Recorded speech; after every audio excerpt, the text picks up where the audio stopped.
시청자 여러분 안녕하십니까. 지금부터 전학현의 안보정론을 시작하겠습니다. 이제 벌써 밤 10시가 되는데요. 오늘 뉴스가 제법 좀 나오고 있어요. 그래서 빠지지 않고 오늘 꾸준하게 여러분께 보도해 드리고 있습니다. 이제 여러분들 잘 아시다시피 이준석 대표의 운명이 이제 초읽기에 들어간 상황인데요. 지금 보도를 보면 또 이상한 보도들이 나오고 있습니다. 바로 중앙일보에서 보도하고 있는 내용인데요.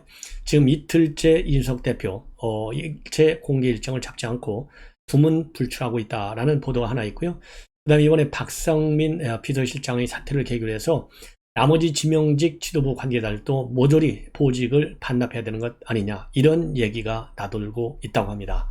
자, 이 얘기는 결국 제가 말씀드린 이유는요, 이준석 대표의 징계 수위가 좀 본인이 생각했던 것보다는 높은 징계를 지금 윤리위에서 검토하고 있는 것이 아니겠느냐. 이러다 보니까요, 흔히 우리가 그러잖아요. 이 강대강, 상대방이 강하게 나오는데 내가 약하게 나오면 완전히 먹혀버리잖아요. 그래서 더 강한 수를 쓰는 거예요. 이게 강대강의 대결인데, 지금 이준석 대표가 윤리위의 결정을 앞두고 있는 상황에서 두문불출, 그리고 당직자 모두 모조리 보직을 내놓는다는 측면, 이런 거를 보면 상당히 좀 어려운 국면으로 지금 빠지는 것이 아니냐. 더군다나 이준석 대표가 최근에 뭐라고 그랬냐면요, 바로 이제 오늘이죠. 오늘 KBS 일요진단에 나와가지고 나한테 역할을 주기만 한다면 지금 윤석열 대통령의 지지율이 빠지고 있는데 이거 20일이면 해결할 수 있다, 이런 자신만만한 걸 보여줬어요.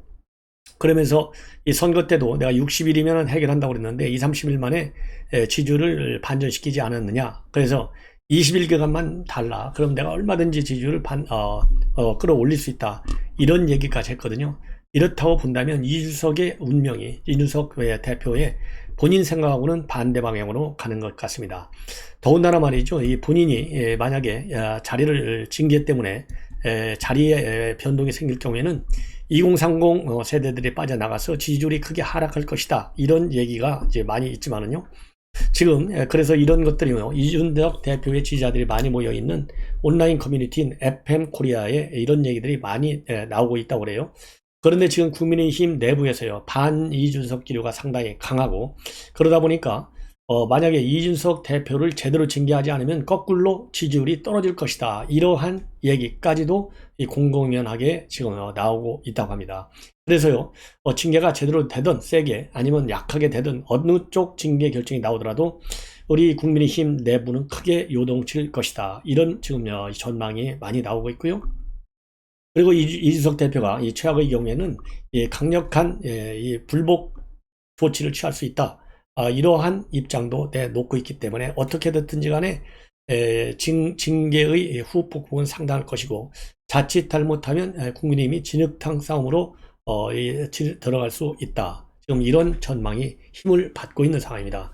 그래서 지금 언론에서는 말이죠, 내일 최고위 회의가 열리는데 여기에서 그동안에 이준석 대표와 갈등 관계에 있던 조수진, 배현진 의원과 마주하게 되는데 과연 어떤 또 이 그림이 그려질지, 그리고 7일 바로 하루 전날 당정 고위 협의회가 열리게 됩니다. 여기에서 윤석열 대통령과도 대면이 예정되어 있어서 여기서 혹시 막후 무슨 접촉 같은 것이 이루어지고 치러질 가능성은 없느냐, 이런 전망도 있는데요. 제가 보기에는 그럴 가능성은 전무하다. 왜냐하면 윤석열 대통령이 공개적으로 말이죠, 내가 당무에는 이러한 내용, 이런 데는 대통령은 개입하는 게 아니야, 당에서 알아서 해결해, 이렇게 딱 선을 그어놨는데 윤리의 징계가 조금 센 것이 나올지도 모른다, 이런 측면에서 만약에 윤석열 대통령이 한마디를 하면 그야말로 윤리의 결정에 개입하는 거가 되지 않습니까? 그러면 저는 역풍이 훨씬 더 클 것이다. 그래서 시종일관 실질적으로 윤석열 대통령의 경우에는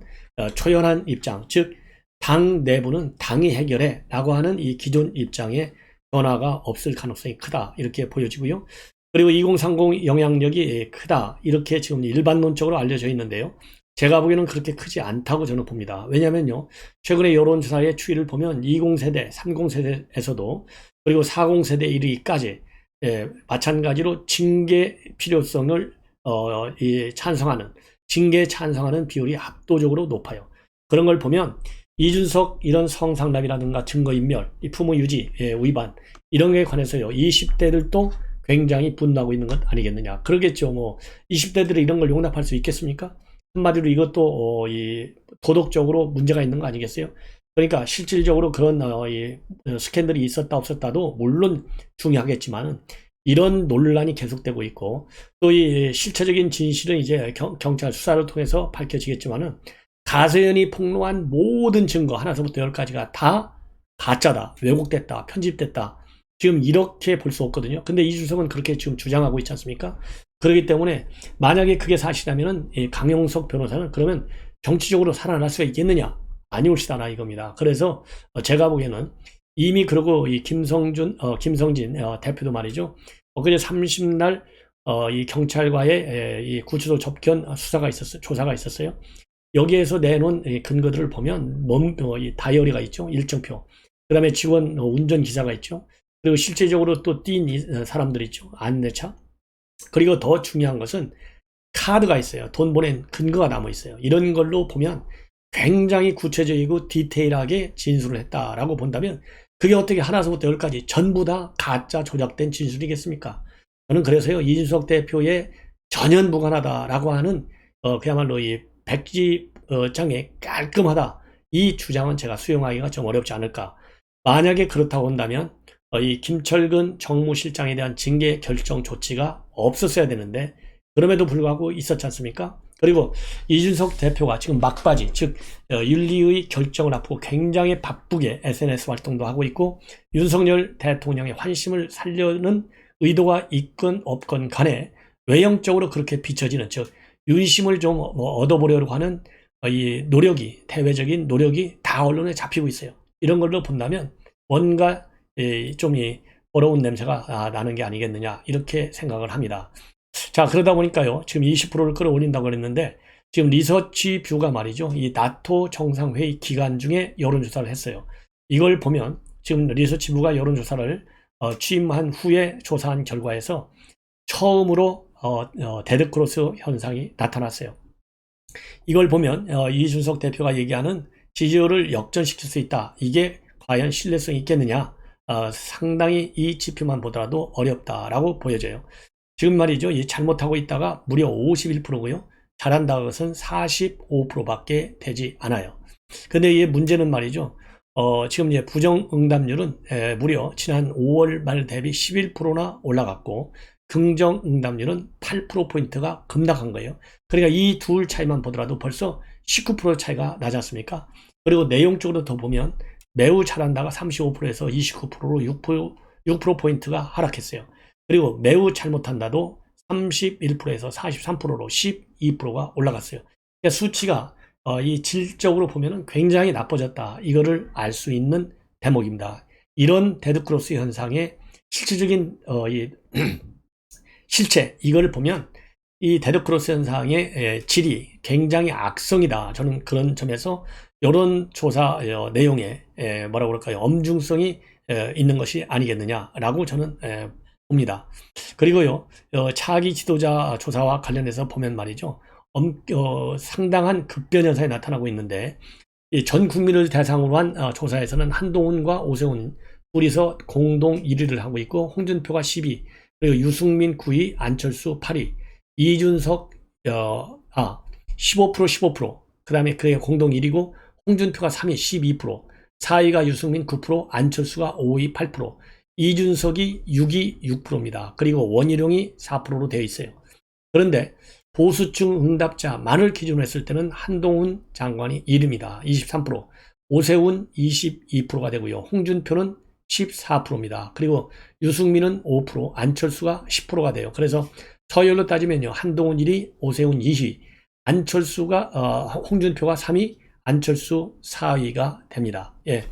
그리고 이준석은 7%, 그 다음에 원희룡은 6%로 나와 있어요. 자, 이걸 보면 지금 여론이 말이죠. 이 기존 인물이라고 볼 수 있는 홍준표, 오세훈, 유승민, 안철수를 제끼고, 이 보수층에서는 한동훈을 1위로 하고 있다는 거. 이거는 엄청난 급변 현상이 아니겠느냐. 물론 이 지속 가능성이 어느 정도 되느냐라고 하는 문제는요, 조금 더 지켜봐야 될 것 같은데, 예, 한번 지켜보도록 하고요. 그 다음에 범진보 중에서는 차기 지도자로서는 이재명 1위입니다. 33%. 그 다음에 이낙연 15%, 김동연 11%. 그리고 심상정 5%, 박용진 4%, 최문순 2%, 윤건영 2%로 되어 있는데요. 진보 계층만을 중심으로 볼 경우에는 이재명이 어마어마하게 높아요. 55%, 그리고 이낙연은 15%입니다. 김동연 7%, 심상정 5%, 박용진, 최문순 2%, 윤건영 1%인데요. 야, 이거 정말 기가 막힌 현상이에요. 아니, 이재명이 대장동, 백현동, 변호사비, 법카, 지금 7가지 사건에 대해서 성남 풋볼클럽 등등 7가지 사건에서 피의자로 적시돼 있어요. 그럼에도 불구하고 이 55%다 진보층에서. 야, 이거는요. 이래서 이 뭐라고 그러죠? 피해자 코스프레를 지금 이재명이가 아주 집요하게 하고 있는 것이 아닌가, 이렇게 생각이 드는 대목입니다. 자, 이번에는 말이죠. 이 김종인 위원장이 요즘 이제 언론 활동을 상당히 많이 하고 있어요. 왜 그러겠습니까?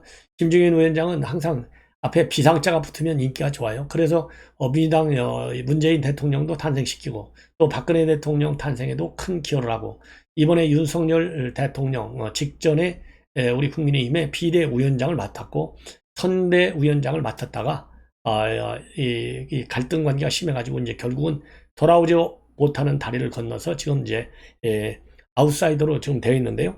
요즘 이제 언론에 나오는 걸 보면 그동안에 이제 비상 상황 당이 이럴 때마다 등판했지 않습니까? 그러다 보니까 지금 국민의힘도 그렇고요, 민주당도 그렇고 상당한 내용으로 인해서 위기 국면에 빠져 있어요. 그래서 지금 이제 이 언론에서 자꾸 불러대는 것 같아요.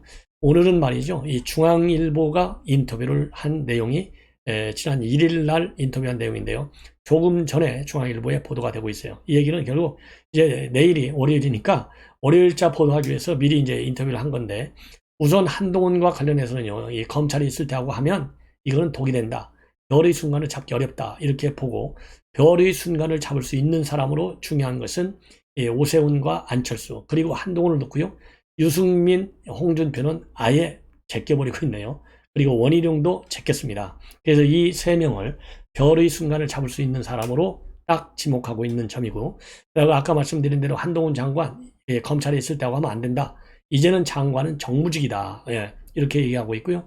그리고 장제원 의원 포럼과 관련해서 이건 의회다, 그렇게 비판하고 싸웠는데 이게 어떻게 가능하냐. 그러니까 정치하는 데 있어서는 항상 비판이 있어야 되는 것이다. 그래서 특별하게 새로운 게 아니다, 이런 의미를 부여하고 있고요.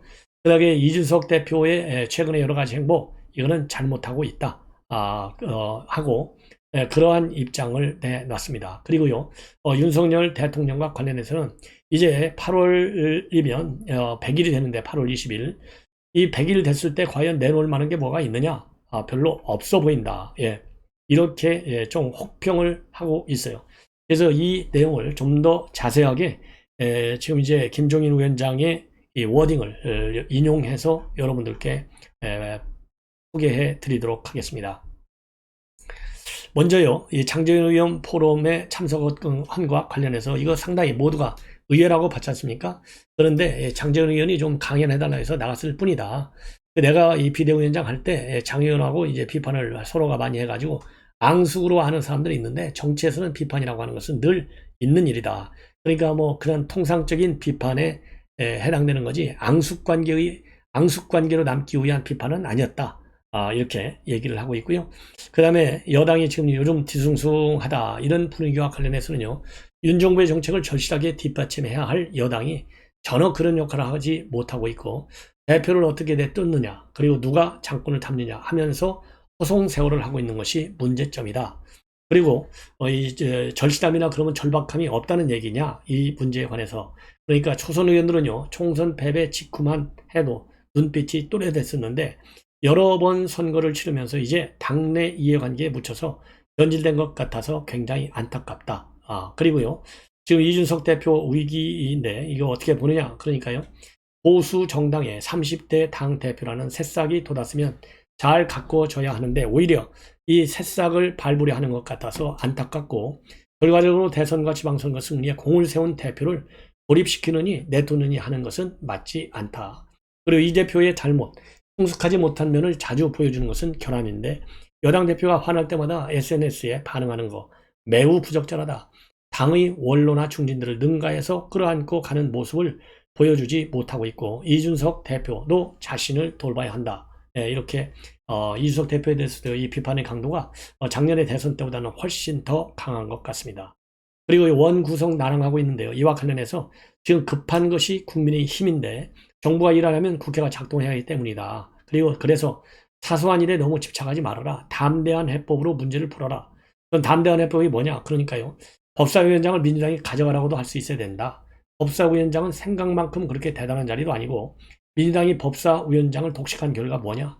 정권 뺏기고 지방선거에도 참패한 것 아니냐? 이렇게 해석을 하고 있어요. 그리고 이번에 이제 데드크로스 현상에 가깝게 한국갤럽에서 나왔잖아요. 긍정 43, 부정 42 이렇게 나왔는데 당 지지, 대통령 지지율 이렇게 하락하는 거 이거 매우 이례적이다라고 하니까요. 정권 교체를 내세웠던 윤 정부가 출범 뒤에 국민에게 와닿는 확고한 비전, 대표 상품을 제시하지 못한 거 아니냐.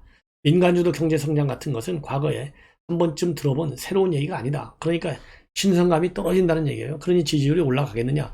윤석열 브랜드라고 할 수 있는 경제정책이 나오지 않고 있다고 하는 점을 우회적으로 비판하고 있는 대목이에요. 그리고 공정과 통합이 윤 대통령의 대표 상품 아니냐. 이런 부분에 대해서는요. 공정과 통합이 말로 해석되는 게 아니다. 공정의 시작점은 경제인데 경제정책의 첫발인 법인세 인하를 내세워가지고는 국민이 수긍하지 못한다. 통합도 마찬가지. 반통합적인 경제정책이 지금 난무하는데 통합이 이루어질 수 있겠느냐. 이거는요. 이 경제민주화, 그 다음에 약자의 동행 이런 거를 지금 본인이 대선 국면에서 굉장히 새로운 그 정책으로 그리고 윤석열 브랜드로 만들 수 있는 그런 아이디어를 냈는데 이런 것들이 하나도 지금 정책적으로 채택되지 않고 있는 현 상황에 대해서 불만을 그리고 비판을 토로하는 것 같습니다. 그러면은 정부가 어떻게 해야 되느냐? 이렇게 이 해법을 좀 달라. 그러니까요. 정확한 로드맵을 국민에게 제시해야 되고 경제 실상을 냉정하게 제시하고 국민이 어떻게 고통을 분담해야 하는지 또 다른 문제는 정부가 어떻게 해결할 것인지를 구체적으로 약속할 수 있어야 되는데 8월 22일이면 정부 출범 100일인데 윤 대통령이 그동안 뭐 했냐라는 질문에 대한 답을 아직 찾지 못하고 있다. 그리고 장관 2명, 여성 장관 2명 계속 법적인 하자가 없다고 얘기해봐야 의미가 없다. 윤 대통령이 사활을 걸 교육개혁과 연금개혁과 관련 있는 주무장관 아니냐. 부정적 반응이 심각하다면 이를 직시해야 한다. 이 얘기는요. 이 자진철회 또는 사퇴시켜라. 이 얘기나 마찬가지죠. 그리고 이제 한동훈 장관과 관련해서는요. 머리 순간을 잡을 가능성이 있는 사람은 있다. 다만 당 밖에서 갑자기 혜성처럼 새로운 인물이 나타나기는 쉽지 않을 것이다. 그래서요. 이 본인 생각하기에는 오세훈, 안철수, 한동훈 이 세 명을 거론하고 있어요. 그래서 윤 대통령은 이 문재인 대통령은 이례적인 무능 때문에 예외적으로 소단한 사람인데 그런 상황이 이제 재현되기는 쉽지 않다. 그리고요. 오세훈 시장의 경우에는 사선에 성공하고 시의회도 과반을 확보했으니까 행동 반경이 넓어졌는데 오 시장 본인에게는 역량을 입증할 판이 깔린 셈이다. 그리고 안철수 의원의 경우에는요. 정치인으로서 당연한 일이 바로 당권 도전과 같은 그런 일 아니냐. 대선에 대한 꿈을 계속 꾸는 것 같은데 나머지는 안 의원의 처신에 달려 있다. 이렇게 얘기를 하고 있습니다. 그리고 한동훈 장관과 관련해서는요.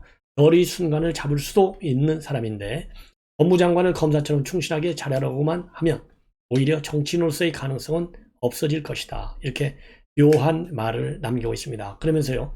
명석함이나 이 칼잡은 법률의 잣대만 가지고서는 정치를 할 수 없다. 법무장관은 검사가 아니고 정무 영역에서 법치주의만 들이댄다면 곧바로 난관에 부딪힐 것이고 만약 한 장관이 별의 순간을 잡을 뜻이 있다면 이를 염두에 둬야 된다. 이 얘기는요. 내 말이 맞으니까 내 말 잘 귀담아 들어라. 그리고 나한테 전화 한번 해서 나하고 내한테 조언을 많이 들으면 당신 검찰 때를 벗었고 정치인의 이제 새로운 옷을 입는데 도움이 많이 될 것이다. 이런 얘기가 아니겠습니까? 네, 시청자 여러분 이것으로 본 방송은 마무리하겠습니다. 시청자 여러분 이것으로 중요한 뉴스는 이제 마무리하고요. 조금 쉬었다가 제가 심야 방송을 통해서 여러분을 찾아뵙도록 하겠습니다. 대단히 고맙습니다.